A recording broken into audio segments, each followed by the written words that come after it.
tal? Saludos, muy buenas noches. Bienvenidos a Vía V, es lunes 15 de abril. Desde la muerte del dictador Francisco Franco, nunca un 14 de abril se había celebrado de una forma tan intensa en España. Ayer, miles de personas en diferentes puntos del Estado salieron a la calle para conmemorar el 82 aniversario de la proclamación de la Segunda República Española, coincidiendo con una crisis sin precedente en lo que llevamos de democracia de la institución monárquica, acosada por casos de corrupción, por escándalos y por imprudencias de diferentes miembros de la Casa Real. La monarquía española se enfrenta por vez primera, sin velos ni protecciones, al dictamen de los españoles, los monárquicos e incluso su versión más coyuntural, esa que se conoce como juancarlistas, parecen estar en retirada, así que hoy nos proponemos contestar a una serie de preguntas. ¿Estamos ante un mero sarpullido de republicanismo o asistimos a los últimos años de la monarquía española? ¿Se convertirá en Felipe VI el actual príncipe de Asturias? ¿Debe abdicar el monarca Juan Carlos I? ¿Cómo digeriría la sociedad española y sus instituciones una posible abolición de la monarquía y cuál sería la hoja de ruta en caso de que se llegue a esta decisión? A Cándido Barral, ¿es el momento de la República Española, de la Tercera República Española? Cualquier momento es bueno para que aparezca una república. Yo creo que además de bueno es muy necesario.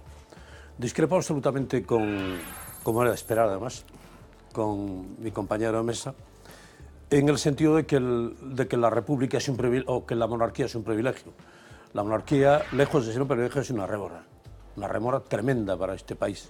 Lo ha sido siempre, es decir, la lectura, decías que la trayectoria histórica, un análisis somero de la trayectoria histórica de la Casa de los Austrias en España o de los Borbones, es que produce vergüenza ajena. Es decir, un análisis ya ni siquiera pormenorizado de rey por rey, sino la trayectoria de las monarquías en España es que es nefasta. Pero es que a mayor abundamiento la monarquía española, la actual, la de Juan Carlos, está configurada sobre un terreno de absoluta ilegitimidad. Es decir, no podemos olvidar que en 1936 se produce un golpe de Estado provocado por las fuerzas capitalistas, las oligarquías, los terratenientes, el ejército y la Iglesia, que descabezan a la República. La República no murió, la República la mataron. Es decir, hay que puntualizar los hechos y entonces quedó destruida la legitimidad que representaba la República. La República era producto de la voluntad popular, había salido de unas urnas y de unas elecciones. Y sin ese binomio, señor que vota y a quien vota, no podemos entender el término de democracia. ¿Qué hace Franco? Usurpa la promesa que había hecho a las fuerzas vivas de España, cuyo compromiso implicaba devolver España a la monarquía. Es decir, Franco se comprometió con la Iglesia, con los oligarcas, con los monárquicos, en resumen, con devolver el país una vez que terminara la guerra. Y Franco, vamos, eso no se le pasó por la cabeza nunca. Y cuando Franco ve que tiene que buscarle una salida al tema, reinstaura la monarquía o la reinstala con un parche histórico que es este señor, Juan Carlos, ante la imposibilidad de un entendimiento histórico con don Juan de Borbón, que yo creo que Franco cometió el único acierto de su trayectoria política, no entregarle la corona española a don Juan, porque esto hubiera sido un auténtico desastre. Pero en este momento la legitimidad no está restaurada. Seguramente la legalidad, pero la legitimidad no está restaurada. Te recuerdo, hablabas tú que la monarquía no está legitimada. Te voy a decir por qué está legitimada. Primero, en el 31 no se votó monarquía o república. Es más, si fuera por votos monárquicos, había más votos monárquicos que republicanos. Ganaron los partidos republicanos en las grandes ciudades, pero por número de votantes ganaron los monárquicos. Yo no sé cómo hacen las cuentas sí, tú, pero... sí, no, está ahí, ese es dato histórico, puedes verificarlo. Hablabas de don Juan. Pues mira, te voy a decir una cosa. Fue una pena que don Juan no llegara antes a ser rey de España o que fuera rey de España, porque desde el manifiesto de Lausana nos había nos hubiéramos evitado muchos años de dictadura. Y él desde aquel momento apostó por la democracia, y te estoy hablando de 1940 y tantos. Entonces, creo y por último, sí, don Juan, en el informe, si lees el manifiesto de Lausana, que hizo en el año 46, creo recordar, hablaba de devolver la soberanía al pueblo, etcétera, en época de Franco. Por eso Franco, entre otras cosas, lo desprestigió. Y por último, la Constitución española. Mira, la Constitución aparece uno de los capítulos, la corona. La hemos votado todos los españoles y ha tenido un consenso muy grande. Entonces yo creo que la monarquía está legitimada por la propia Constitución. Yo estoy en contra del concepto de la monarquía como tal, que es la que posibilita, dentro de su concepto, actuaciones individualizadas de los distintos monarcas. Es decir, los reyes de España siempre hicieron lo que le dio la gana porque tenían un estatus conceptual dentro de la monarquía que se lo permitía. El concepto de democracia de los Borbones es que yo no lo conozco. Es que no hay. Eran reyes absolutistas.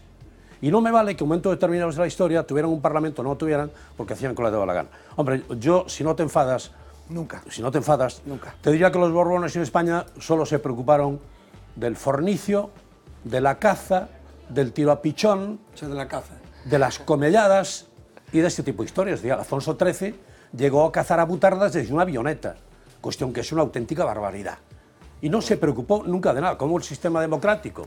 Éramos súbditos. La discusión a esto, estamos hablando de un tema mucho más serio, que es qué sistema queremos, una república o una monarquía, que ambos son válidas. Entonces, si ya empezamos a hablar de las vidas, estas historias, estas anécdotas, porque que son muy divertidas, el tema de representatividad. El debate es mucho más serio. Pero ¿cómo nos va a representar? Es decir, es que fue un desastre, el análisis de la historia reciente de España, es que fue un auténtico desastre, y fue protagonizado por los reyes. No, vamos a ver, a los reyes los traían los políticos, es que aquí te estás olvidando de... Sí, y os voy a decir algo más. Uno de los problemas de la monarquía actual es que la monarquía actual española y los monárquicos habéis hecho un empate magnífico, una convivencia estupenda con los residuos del franquismo. Bueno, ¿dónde vais? Sí, hombre, claro. De hecho... ¿Qué tiene que ver el franquismo, que fue una dictadura, con la democracia española y la monarquía? Juan Carlos es rey de España porque hay un apaño entre la derecha española, posfranquista, y los monárquicos. Esto es una evidencia. Y por eso los gobiernos sucesivos tienen esa protección. Claro, Margallo, ¿qué va a decir Margallo? Margallo dice lo que dice. Yo creo que es una concepción muy simplista que estás haciendo de lo que es la historia de este país. El problema es que el Partido Socialista, de forma increíble, renunció a su ADN político que estaba en la República. Y el Partido Comunista también. Y Carrillo, en su momento, que no es sospechoso de nada, apoyó la monarquía, porque la gente que en aquel momento vio que era un valor bueno para este país. Pero les dejo para acabar este bloque sobre monarquía o república con una de esas comparaciones tan estupendas que Mila Méndez nos ofrece de vez en cuando, un parecido razonable sobre monarquía y república.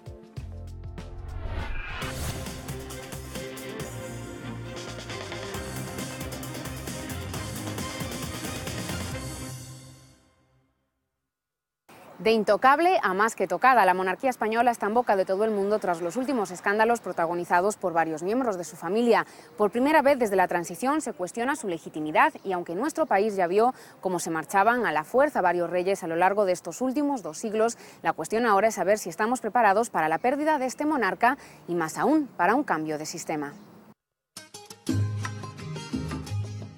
Es una de las coplas más populares, pero seguro que muchos desconocían que se inspiró en uno de esos reyes poco queridos, la regente María Cristina.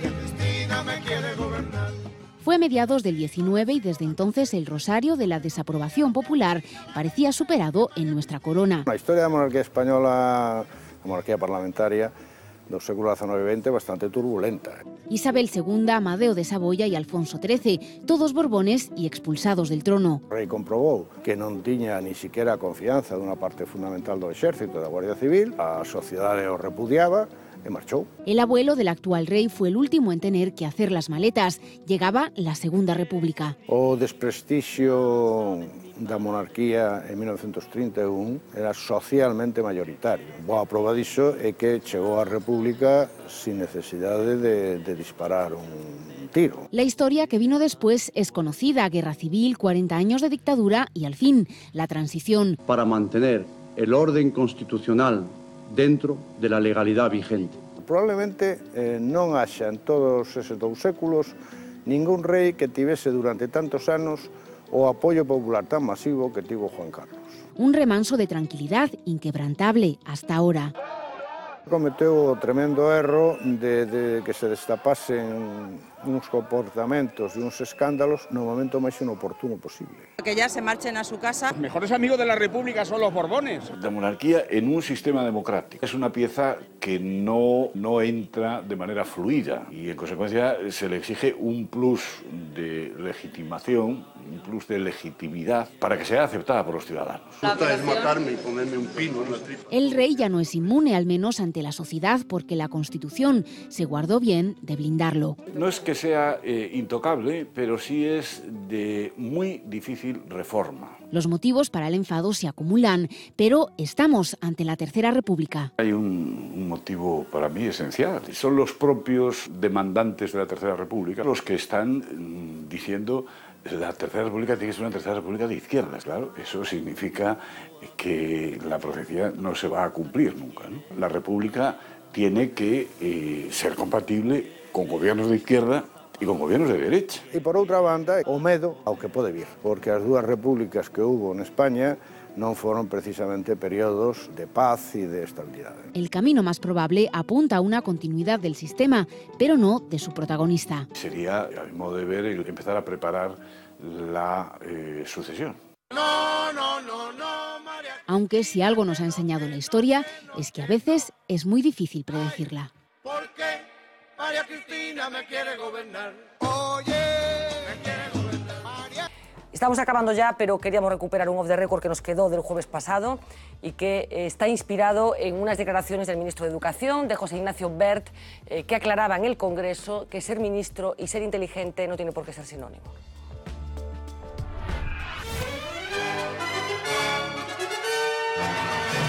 Off the record. ¿Harto de estudiar de sol a sol una carrera para acabar en la cola del paro? ¿Acaba usted agotado tras una maratoniana jornada laboral en un trabajo que ni siquiera le gusta? ¿Desesperado porque acrecentar su currículum no le asegura un puesto de trabajo bien remunerado? Diga basta a estos esfuerzos porque el Gobierno de España tiene una solución. Señor Álvarez de Illazán, en primer lugar querría tranquilizarle sobre la supuesta correlación existente entre la inteligencia y ser nombrado ministro. No consta en los estudios a los que yo he tenido acceso. Y es que José Ignacio Wert nos asegura que no hace falta demasiado intelecto para acceder a un ministerio. Eso sí, ahora nos preguntamos qué criterios se utilizan para acceder a las carteras ministeriales. ¿Quizás algo de inspiración divina? De la Virgen, un capote siempre llega. A nosotros ya nos asusta, tras la confesión de Wert, quién será el siguiente al que veremos aparecer en un coche oficial. Uy.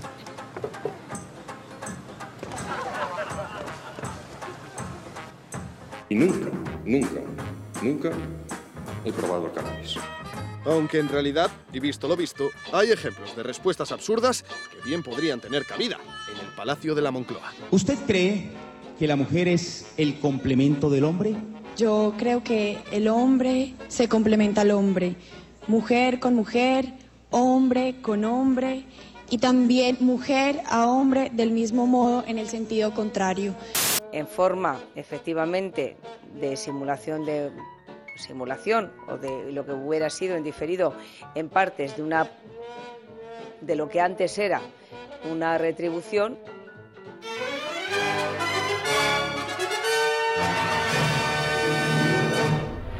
En fin, las indemnizaciones en diferido de la señora Cospedal, que le van a traer muchos recuerdos, creo que va a costar que nos olvidemos. ¿Qué tal? Saludos, muy buenas noches, aunque en realidad son las 12 del mediodía de este martes. Nos encontramos en esta estupenda terraza del Hotel Bahía, con estas vistas estupendas a la ría de Vigo, y nos hemos desplazado hasta aquí para hablar con David Reboredo. David Reboredo, muy buenos días. Hola, buenos días. Bueno, ¿cómo te encuentras? Pues muy bien, aquí con vosotros en compañía, muy bien. Muy Bueno, David Reboredo, no hace falta que lo presentemos, se ha hecho conocidísimo como consecuencia de una peripecia personal que casi se ha convertido en un símbolo. David pasaba 7 meses en prisión, más o menos, salía de la cárcel de Alhama a mediados del pasado mes de marzo, conseguía el indulto por uno de los delitos por los que había sido condenado. Bueno, cuando entraste en prisión, vamos a retrotraernos, ¿qué pasó? ¿Por qué entraste en prisión, David? Pues yo tenía 2 causas pendientes, del año 2006 una y otra del año 2009, ambas por una papela cada una. O sea, estaba en la calle consumos y las movidas que hace uno en la calle para conseguir su consumo. Y tenía esas 2 causas pendientes, yo ya llevaba casi 4 años rehabilitado sin ningún consumo. El último consumo lo había tenido en 2009 y claro, eso estaba en el Supremo, se había recurrido y de repente baja y me encuentro con 7 años de condena. 7 años de condena y llega el momento, una vez agotados todos los recursos, en los que te encuentras que tienes que entrar en la cárcel, a pesar de que antes de ese ingreso en prisión empezaron las movilizaciones, pero no se puede evitar que tú entres en la cárcel. ¿Qué sentiste aquel día? ¿Pensaste que se iba a producir ese momento de entrar en prisión? Hombre, siempre tienes la esperanza de que al final alguien se mire las cosas bien y se dé cuenta de que es una barbaridad, pero a medida que va pasando los recursos y tal, ves que llega el día y que no hay nada que hacer. Y bueno, ahí fue cuando decidí el hacerlo público, porque nosotros habíamos pedido el indulto anteriormente, con el apoyo de numerosas ONGs, centros donde yo he colaborado y sigo colaborando, el Cedro, el Lerguete, Alborada, y con todos esos apoyos, ver que no me hicieron caso, pues dices, pues ya después de esto, los profesionales diciendo que lo peor para mí sería ingresar en prisión, y bueno, ves que no hay remedio, es cuando decidí hacerlo público y a ver qué pasaba. ¿Y qué pasó? Con el apoyo absoluto de tu familia, estás con tu padre, te ha acompañado tu padre hoy, Edmundo, con el que hemos hablado en varias ocasiones en Vía V. ¿Ha sido muy importante el apoyo de tu familia, de todo tu entorno? Sí, sí, y ya desde hace mucho, desde siempre, ¿no? Pero para una persona que esté en adicciones y toxicomanía, el rehabilitarse, el tener un entorno, la familia que te apoye, y mi padre sobre todo, que siempre ha estado ahí, pero toda mi familia, todos mis hermanos, toda mi familia ha estado ahí, mi novia también, y se hace una piña y justo con esto, que era una desgracia, pues aún nos hicimos más fuertes y nos juntamos más. Y os unisteis muchísimo más. Está tu padre, Edmundo Reboredo, con el que, como decíamos, ya hemos tenido ocasión de hablar en Vía V. Se va a sentar al lado de David para que continuemos y acabemos esta conversación con él. Aquí sí. Edmundo, muy buenos días. Buenos días. David, para ti, tu padre, ¿qué significa? Mi padre es muy importante y si yo ahora mismo estoy bien, después de tantos años, gran parte es gracias a él, porque yo lo vivo, porque estoy en el grupo Imán, veo a la gente con sus familias, tal, es muy difícil que una persona comprenda lo que es el mundo de la droga y te apoye y esté ahí peleando contigo, como es el caso que me pasa a mí con mi padre.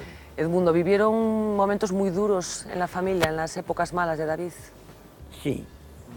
Cuando uno tiene un familiar afectado concretamente de esta enfermedad, realmente tiene que pasar momentos duros, y lo que tiene siempre que tener en cuenta que es una enfermedad que tiene que aportar cariño, que tiene que comprender muchas de las cosas que pasan.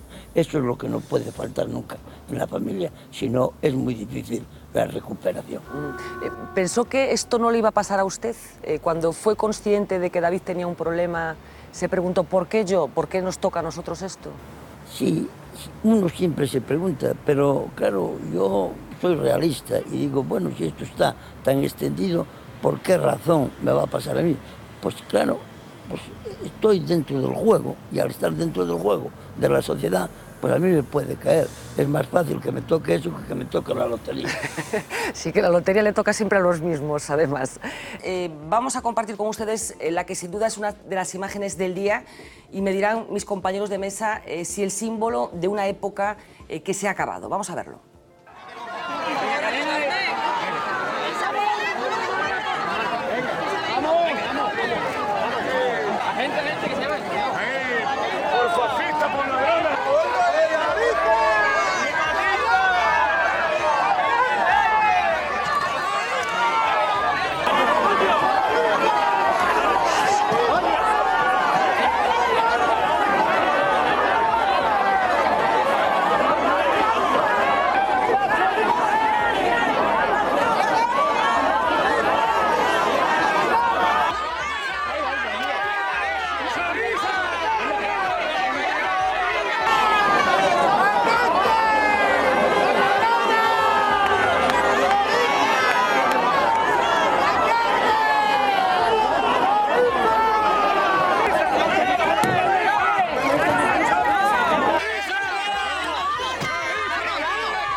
Bueno, decía que es una de las imágenes del día, surrealista lo que pasó en las afueras de ese juzgado, en el que se ha juzgado en las últimas semanas tanto a Isabel Pantoja, la tonadillera, como a la exalcalde de Marbella, Julián Muñoz, y a su exmujer, Maite Zaldívar. Penas de cárcel para todos ellos. En principio solamente va a ingresar en prisión de momento el ex regidor de Marbella, y multas también multimillonarias por una sucesión de delitos que se cometieron en este ayuntamiento a partir del año 91. Estamos hablando de casi 20 años después de que se iniciara la comisión de esos delitos que ha tenido lugar la sentencia. Y yo decía, Manuel, si esta imagen tan llamativa de lo que hoy sucedía en Andalucía, bueno, es un poco el colofón y el broche a una forma de hacer política y a una forma de entender la sociedad y el pasado en España. Aparte, sería unha excrecencia da forma de facer política. Eu creo que isto non se corresponde, digamos, ca media.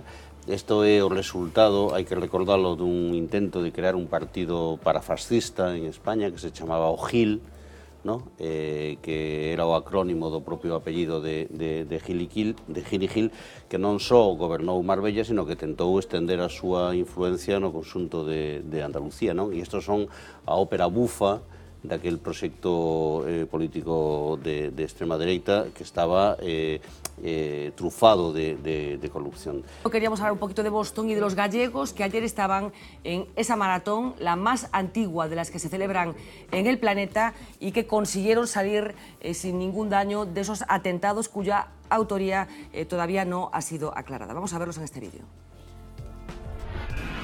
Agora xa está rematado. Teño a medalla. Nada más llegar a la meta, Fernando se sentó a descansar y grabó este vídeo, que sin quererlo se ha convertido en uno de los recuerdos gráficos de la masacre.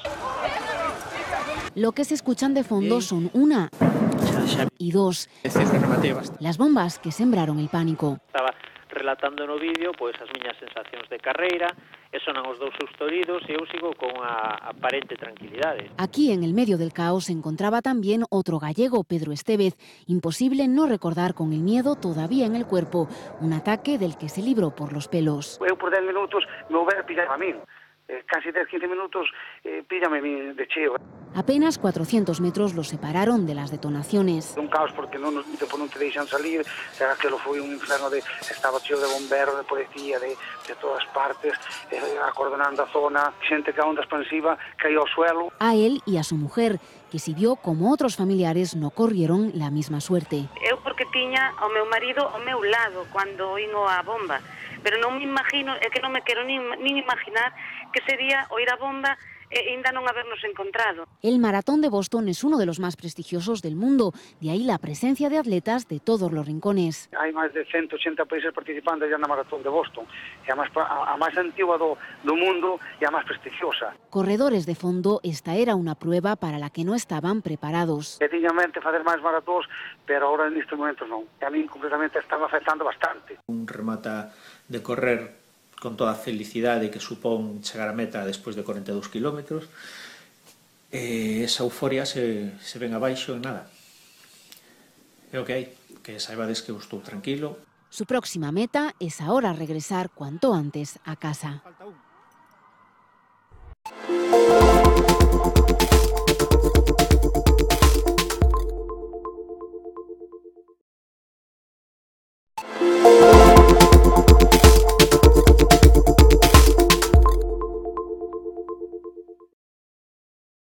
Este es uno de los argumentarios, en este caso es del Partido Socialista. Escojo este porque es el más esquemático. Veremos que hay otros modelos un poco menos esquemáticos. Este en concreto, bueno, se emitió el día 1 de abril del año 2013 y resumía lo que tenían que decir los representantes del Partido Socialista en relación con el asunto de las fotos de Marcial Dorado. Les podía poner otro. Este es el del Bloque Nacionalista Galego. Como ven, tiene otra estructura gráfica muy distinta, más conciso, efectivamente. Feijóo debe dimitir, el caso estaba claro. Y por completar, este es el del Partido Popular de Madrid, en este caso, porque en el caso del PDG veremos después que el formato es menos vistoso. En fin, vamos a ver una primera pieza en la que nuestra compañera Viviana Villaverde va a tratar de explicarnos en qué consiste el asunto este de los argumentarios, pero antes vamos a saludar a otra persona que nos va a ayudar sobre todo a hablar de teoría política y de la comunicación política. Me dicen que no está todavía. Bueno, conectaremos enseguida con Santiago Martínez, que es consultor político y profesor de comunicación política. Ha estado ya también en este programa, así que aprovecharemos para que nos cuente los detalles de este sistema de comunicación. Pero antes vamos a ver exactamente qué es esto de los argumentarios. ¿Tienen la sensación de oír siempre lo mismo de los políticos? Clara, transparente, limpia. Si les suena la cantinela y no me consta, y no les consta la explicación, es que nunca han oído hablar de los argumentarios, pero... ¿Qué son los argumentarios? Según la RAE, dícese del conjunto de argumentos destinados principalmente a defender una opinión política determinada, pero en la práctica son directrices que envían los partidos a sus cargos públicos vía email para fijar la opinión de la agrupación sobre los asuntos de actualidad. ¿A quiénes se les envían? Normalmente a los cargos políticos y a quienes están en contacto con los medios de comunicación. Cada vez es más habitual que los argumentarios se envíen también a los militantes. ¿Con qué frecuencia? Depende del partido. PP y PSOE suelen enviar argumentarios a diario, incluso varias veces al día, si hay diferentes temas relevantes. Por ejemplo, el PP autonómico distribuye cada día argumentarios como este, en el que se resaltan los temas más importantes de la jornada. A nivel nacional el mensaje es más claro y conciso. Los argumentos se sustituyen por titulares. El estilo visual alcanza su máxima expresión en los argumentarios del PSOE. Tanto a nivel nacional como autonómico, los socialistas resumen las frases al máximo, adaptándolas al mensaje audiovisual. No solo se transmiten ideas, sino que se plasma también el mensaje del líder. El BNG elabora argumentarios solo cuando surge un asunto relevante. El último es del 3 de abril sobre las fotos de Marcial Dorado y Feijóo. Los nacionalistas van al fondo del asunto más que al mensaje e incluso anexan noticias que complementan la información. ¿Todos los partidos utilizan argumentarios? Todos no. AGE prescinde de esta práctica. La agrupación pone en común la línea política en una reunión semanal a la que asisten los diputados. A partir de ahí, cada uno tiene libertad para expresarse. ¿Quién elabora los argumentarios? Tanto en el PP como en el PSOE los hacen los equipos de comunicación de los partidos. En unos casos son periodistas y en otros políticos. A nivel nacional existen equipos solo para esta labor de comunicación, lo que les permite producir más argumentarios. En el caso del PP, el 20 de marzo llevaban más de 950 ejemplares. En el BNG asume esta función el secretario de Comunicación, que lo compatibiliza con su trabajo fuera de la organización. ¿Es obligatorio para los cargos públicos seguir el argumentario? Los partidos dicen que no, pero la realidad es que sí, sobre todo en el PSOE y en el PP.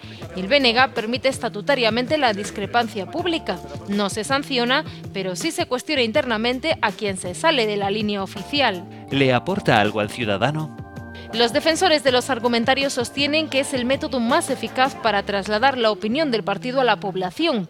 Que existan argumentarios y que los partidos tengan un posicionamiento claro de un tema no tiene por qué ser malo. Lo perjudicial es que los políticos no puedan salirse de la doctrina y de las palabras que dicta el partido. Es ahí donde pierde el ciudadano, la comunicación y también, a largo plazo, la política.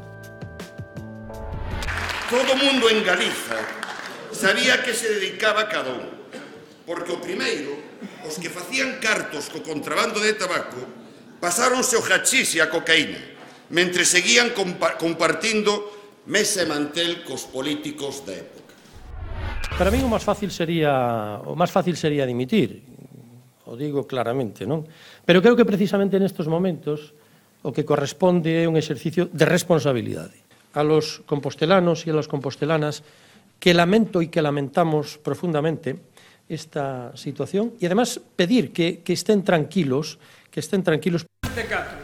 Número 2 da Consellería de Sanidade. E mentras os ciudadanos e as nais recorrían as rúas de Villagarcía contra os narcotraficantes, vostede recorría as rías nos yates dos narcotraficantes. Pensar ahora mesmo que os bancos están obtendo a través deses despesos vivendas a precio de subasta un 50%, un 60% máis barato das hipotecas que hai sobre ese ben. E que o problema deste país, un pouco a lei de Andalucía vai por iso expropiamos as vivendas aos bancos, é porque eles están obtendo un ben a un precio irrisorio con respecto á carga hipotecaria que ten ese ben. Eu creo que eso é o que é completamente inmoral nun momento en que hai 200.000 familias fora dese aspecto. Segundo, se non Francia e outros países teñen a dación en pago non colapsou absolutamente os sistemas de outros países europeos, que é o que ten tamén a sentencia do Tribunal Superior, do Tribunal de Justicia da Unión Europea. E o que se trata aquí é que temos prácticamente un 20% de vivendas sen ocupar e que non hai ningún argumento para, primeiro, botar unha familia dunha casa e, segundo, pensar que unha familia se vai dunha casa sostendo, ademais, o pago desa casa é condenar a miseria absoluta e prácticamente a botalos fora da sociedade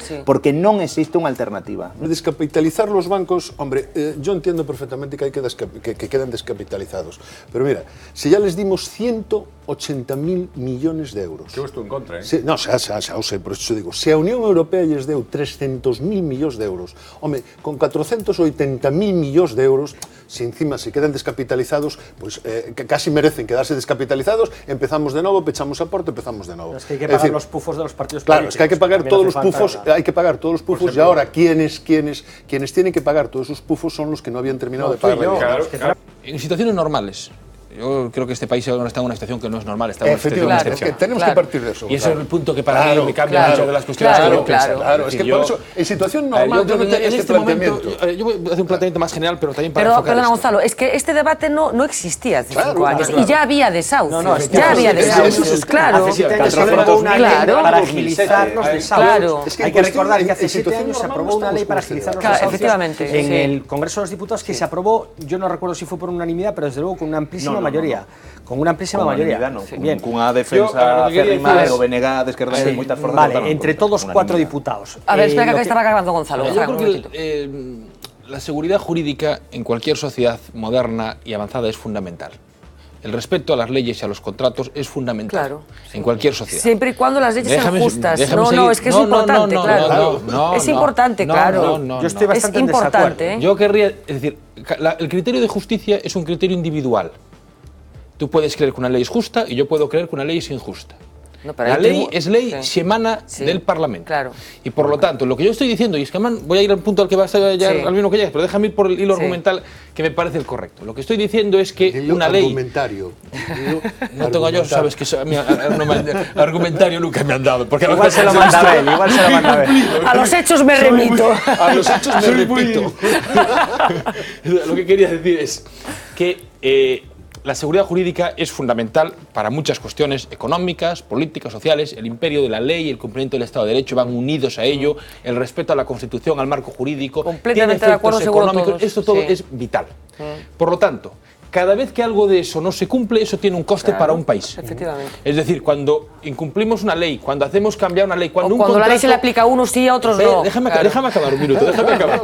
Cuando hay un contrato o una firma de una hipoteca en la cual no hay dación en pago y de repente introduzco la dación en pago, eso tiene un coste para el país. No es bueno per se. Tiene efecto negativo. Es decir, en Francia existe, pero en Francia existía ya cuando lo firmaban. El problema es cuando eso se cambia. El problema es cuando la Junta de Andalucía establece una ley de expropiaciones coyunturales que además afecta muy poco porcentaje de las viviendas y eso se hace por encima de lo que estaba establecido antes. Todo eso tiene un coste. Lo que yo estoy diciendo es que en circunstancias normales ese coste no es nunca bueno.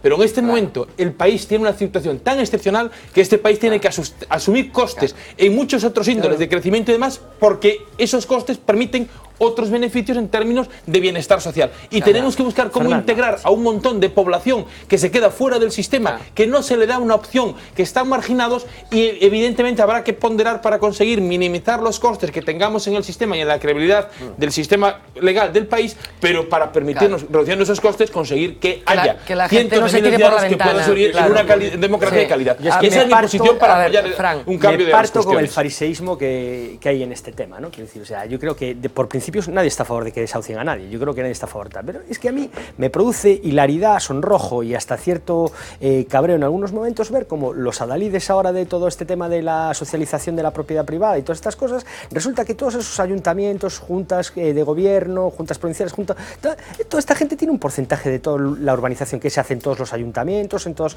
los desarrollos urbanísticos que se desarrollan en toda España, también en Andalucía, donde cabe recordar que está gobernando el PSOE con y sin Izquierda Unida durante los últimos 30 años de forma continuada. ¿Dónde está ese porcentaje de urbanización público que tenían los ayuntamientos y que tienen los ayuntamientos a su disposición? ¿Qué se ha hecho con esas viviendas? ¿Por qué esas viviendas no están a disposición de los casos de emergencia social que tenemos? Porque esos políticos que ahora se rasgan las vestiduras y pobrecitos los pobres que se quedan sin tal, todo, lo han vendido para forrarse, llevarse las comisiones, darle la edificabilidad a sus amigos y tener los casos todos de corrupción que hay por toda España. Off the record. ¿Cuál dirían ustedes que es el lugar más caliente de la Tierra? ¿Tal vez el desierto del Sáhara? ¿El cráter de un volcán? ¿Una asamblea del PSOE de Vigo? ¡Democracia! ¡Democracia! No, el lugar más caliente de la Tierra probablemente sea la cuenta de Twitter de Toni Cantó, génesis de muchas de las controversias que protagoniza el diputado. La última, al acrecentar la polémica sobre unas declaraciones en una entrevista comparando la inmersión lingüística con la pederastia. Pero no solo en Twitter. Cantó también sube las pulsaciones en ciertos sectores del Congreso. Si no, observen a esta diputada. Este es su estado antes de la intervención de Cantó. Y este otro su estado tras el discurso del parlamentario de UPyD. ¡Tú! Para las hemerotecas, Cantó deja también el dar crédito a bulos machistas sobre falsas denuncias de violencia de género o sus opiniones sobre derechos de los animales. Pero lo cierto es que ni los toros ni el resto de los animales tienen siquiera dos de los que son nuestros derechos fundamentales. Uno es el derecho a la libertad y otro es ese tan importante del que también estamos hablando hoy aquí, no nos olvidemos, que es el derecho a la vida. Unas declaraciones que provocaron un sentimiento unánime entre el reino animal y sus defensores. Básicamente algo parecido a esto. Aunque no menos sangrante fue aquel rap con el que nos sorprendió en la campaña electoral. Somos el mundo porque nosotros lo formamos. Somos la espina dorsal del corazón de algo. Algo que ni los más duros podrían soportar. Somos la espina dorsal del corazón de algo que no comprarás pues nunca ha estado en los mercados. Lo que has conseguido siempre ha sido con tus manos. Somos el mundo porque nosotros lo formamos. Somos la espina dorsal del corazón de algo que no quiere trampas sobre...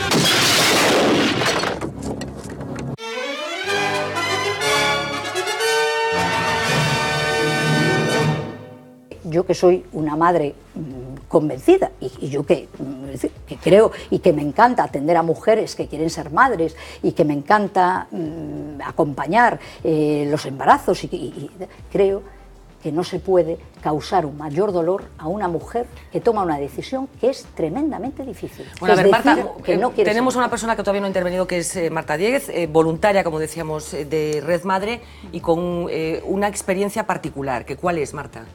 Pues, bueno, bajo la presión de mi alrededor, tomé la decisión de abortar. ¿Cuántos años tenías? 17 años. Y, bueno, a ver, yo veo esto desde el punto de vista de mujer de a pie. No me considero católica, o sea, a mí lo de la iglesia ni me va ni me viene. A mí, eso del trato con el psicólogo, pues lo debí de imaginar porque no lo he tenido. Y más, esto fue hace más de 10 años.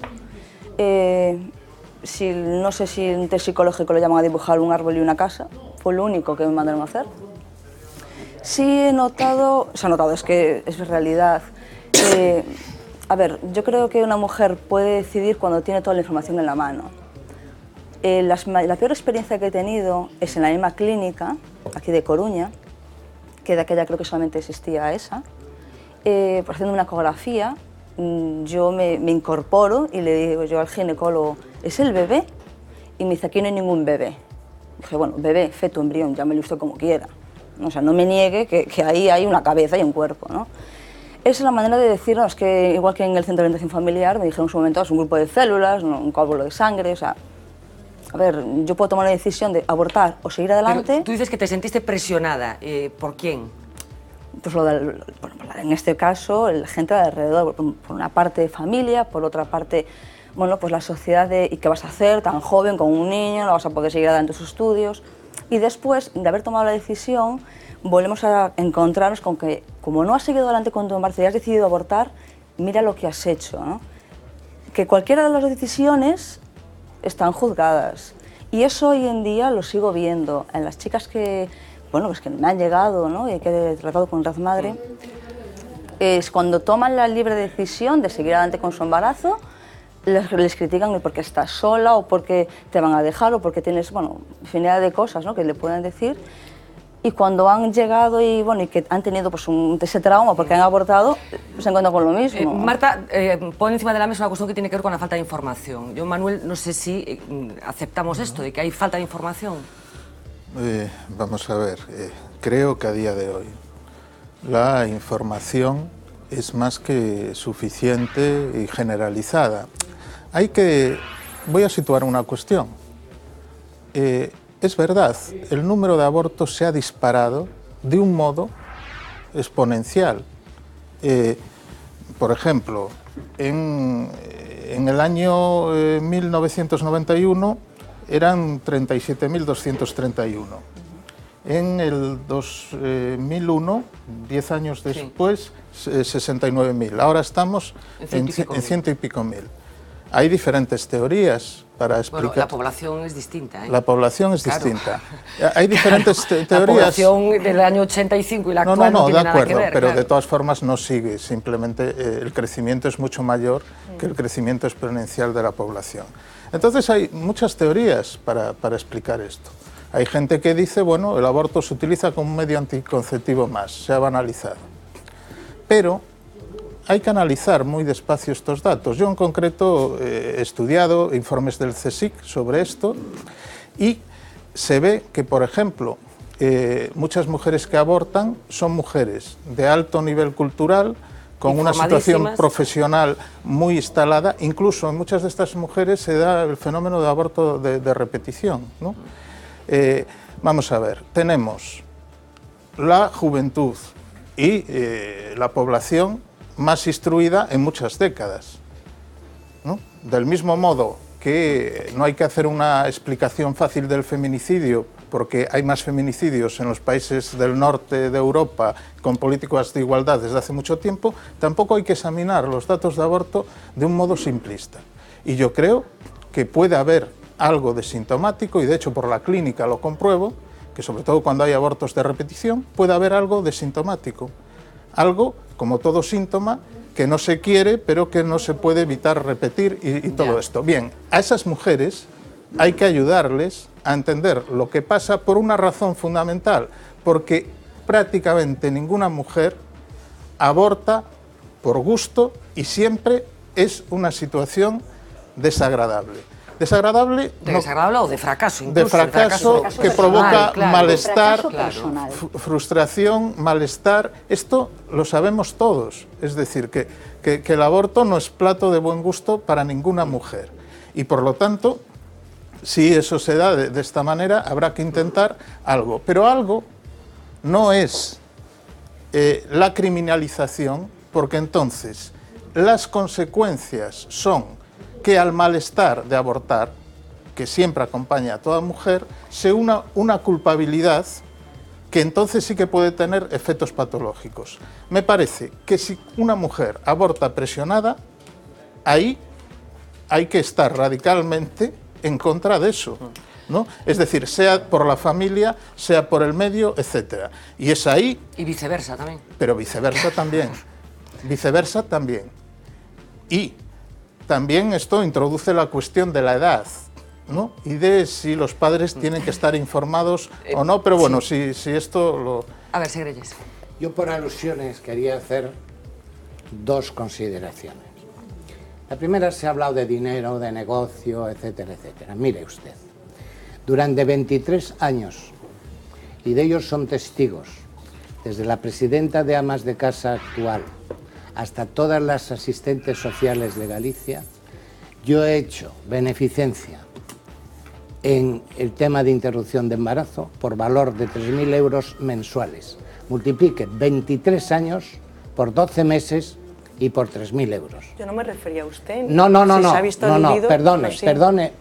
perdone que le diga. Usted ha aludido a un negocio. Lo es. Mire, no es un negocio. No. En mi clínica, no, señora.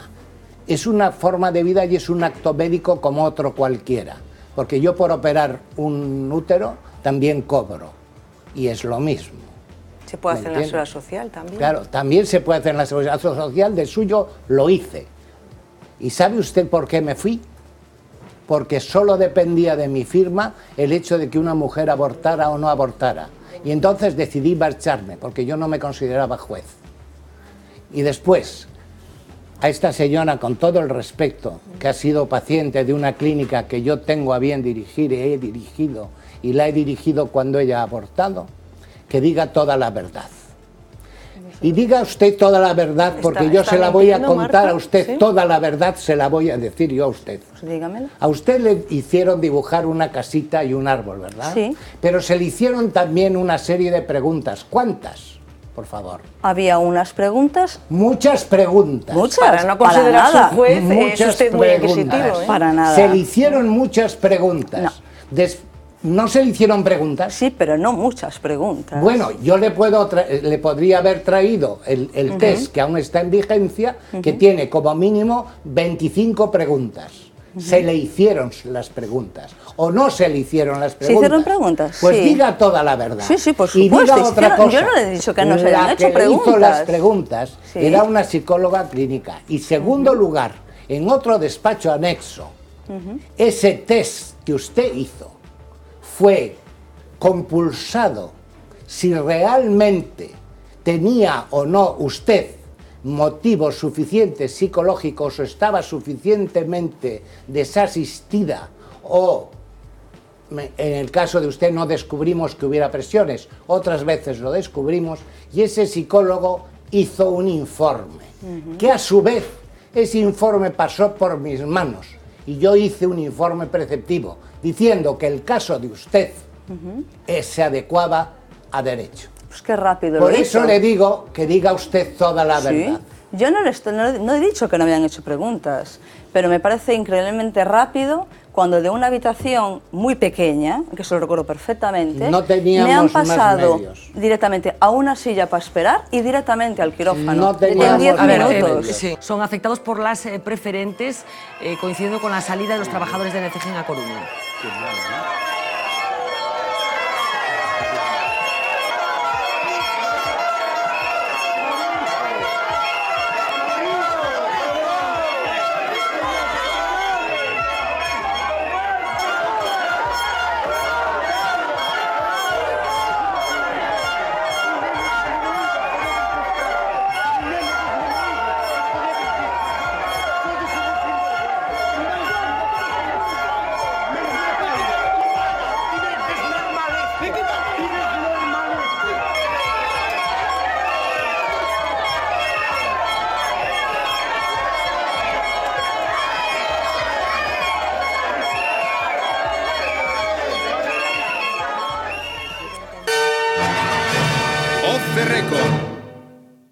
Una auténtica alma salvaje está al frente del Ministerio de Agricultura y no va a permitir ninguna tontería. Yo me peleo con mis hijos. Yo veo un yogur que pone una fecha y yo me lo como 5 días más tarde porque nunca me ha sentado mal. Y es que Arias Cañete odia el derroche. Por eso prefiere ir a caballo antes que en un coche oficial. Y por eso ahora nos recomienda ducharnos en agua fría para ahorrar energía. Que se ahorra mucha agua si no se deja correr hasta que esté caliente. El señor ministro tiene respuestas para todo. El rechazo del ministro hacia los lujos más comunes le está sirviendo para que se le empiece a conocer como el perro flauta del gobierno. Yo me peleo con mis hijos. Yo veo un yogur que pone una fecha y yo me lo como 5 días más tarde, porque nunca me ha sentado mal. Y con ese espíritu indomable al frente del ministerio, olvídense de aquellas ñoñas campañas ministeriales que veíamos en los 80. Debes dejarlos crecer. Las campañas que ahora prepara el ministerio se centrarán en nuevos métodos de ahorro alimenticio. Se rumorea incluso que ya tienen a toda una estrella televisiva para protagonizarlos. Esto se llama comida insectívora. Todo esto es comestible. Nunca había probado testículos de cabra crudos. Será un buen bocado de proteínas y energía. Para saber más, entra en alimentación.es, Gobierno de España.